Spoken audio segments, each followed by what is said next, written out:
And a warm welcome for the two sets of players, and terrific atmosphere here under the roof on what is a very chilly night in the far north of France,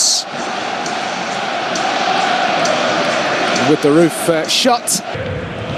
لوكيبا هنا المراوغه ممتازه من رايان شرقي. رايان حاول يمر، رايان عنده لوكيبا يتقدم، يرفع كره عاليه على الجميع.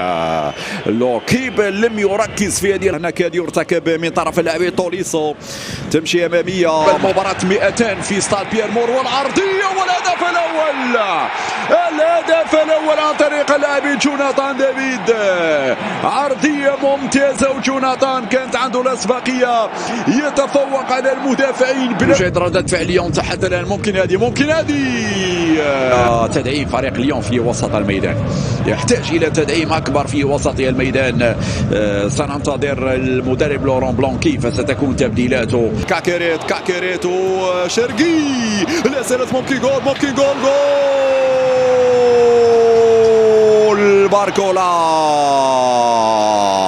في الوقت المناسب يا باركولا. الكرة تمشي في منتصف الميدان، في تغطية الآن. يلعب قصيرة، في عرضية بحثا عن صار، ولكن كانت عالية على صار. فرصة كان ممكن استثمارها يا ريان يا شرقي.